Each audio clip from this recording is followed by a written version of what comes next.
तिरंगा आकाशी डोलतो. नसा नसा तुफाते रक्त जेव्हा तिरंगा आकाशी डोलतो. मातीचा प्रत्येक कण फक्त आणि फक्त जय हिंद बोलतो. मातीचा प्रत्येक कण फक्त आणि फक्त जय हिंद बोलतो. ज्या वीरांनी दिली आपल्या प्राणांची आहुती त्या वीरांचा विसर पडू देऊ नका. या भारत मातेच्या स्वाभिमानाला कधी झुकू देऊ नका. या भारत मातेच्या स्वाभिमानाला कधी झुकू देऊ नका. सन्मान्य व्यासपीठावर उपस्थित असणारे प्रमुख पाहुणे, अध्यक्ष महोदय, उच्च गुरुजन वर्ग व येथे जमलेल्या रक्ताच्या प्रत्येक थेंबात देशप्रेम बाळगणाऱ्या माझ्या प्रिय मित्र मैत्रिणींनो आणि देश बांधवांनो, गावकरी मंडळींनो, आज 15 ऑगस्ट आपला स्वातंत्र्य दिवस.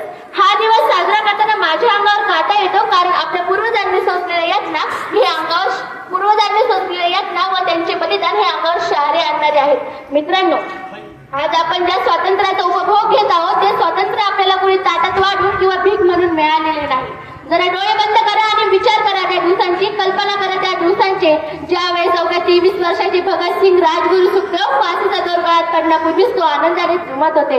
चेहऱ्यावर मृत्यूची भीती नव्हती, कारण भारत मातेला मुक्त करण्याचा अभिमान त्यांना वाटत होता. डोळ्यासमोर मरण दिसत असताना त्यांच्या ओठांवर एकच गर्जना होती, इन्कलाब जिंदाबाद, इन्कलाब जिंदाबाद.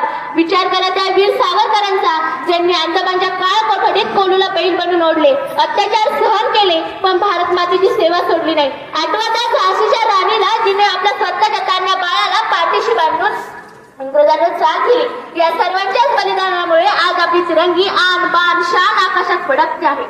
मित्रांनो, जेव्हा जेव्हा मी इतिहासामधल्या शूरवीरांच्या, क्रांतीवीरांच्या, माता भगिनींच्या कथा ऐकते, वाचते किंवा त्याचा त्याग पाहते, तेव्हा एक मनात कल्पनाट होतो. आजच्या परिस्थितीकडे पाहून एक काळजात मोठी चीड निर्माण होते.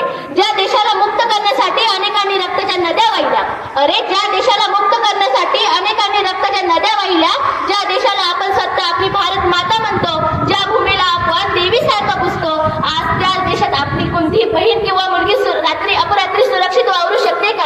इतिहासामध्ये इंग्रजांशी लढणाऱ्या महिलांच्या देशात आज आपल्या मुलींना रस्त्यावरून जाताना भीती वाटावी, असे का होते? मित्रांनो, केवळ वर्षातून 2दा तिरंगा ध्वज फडकावून देशभक्तीपर गाणे ऐकून स्टेटस ठेवणे म्हणजे देशप्रेम नाही. खरी देशभक्ती ही मुलींच्या सुरक्षिततेमध्ये व तिच्या सन्मानामध्ये असते.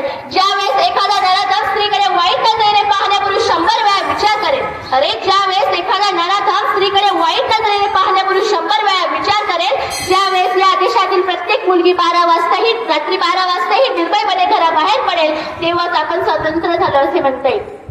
मित्रांनो, आज आपले जवान सीमांवर -30 डिग्रीच्या तापमानात हाडे गोठवणाऱ्या थंडीत आपल्या देशाचे रक्षण करण्यासाठी आपल्या छातीचा पोट करून उभे आहेत. मग देशाच्या आत राहून देशातील माता भगिनींचे, लेकी सुनांचे रक्षण करणे हे आपले कर्तव्य नाही का?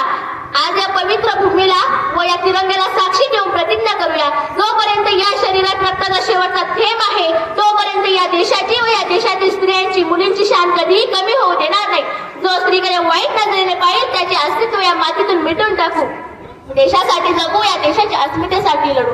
हा देश आमचा आहे, हा अभिमान आमचा आहे. जगाच्या नकाशावर भारत सर्वात महान आहे. हा देश आमचा आहे, हा अभिमान आमचा आहे. जगाच्या नकाशावर भारत सर्वात महान आहे. एकजूट राहून नवा इतिहास घडूया. माझ्या प्रिय भारत देशाला जगाची महासत्ता बनवूया. माझ्या प्रिय भारत देशाला जगाची महासत्ता बनवूया. होऊ दे होत किती हृदयाच्या चिंतड्या, होऊ दे होत किती हृदयाच्या चिंतड्या, वाहू दे वाहत किती रक्ताचे पान. या मातृभूमीला दाखवता मी स्वातंत्र्याची वाट, या मातृभूमीला दाखवता मी स्वातंत्र्याची वाट.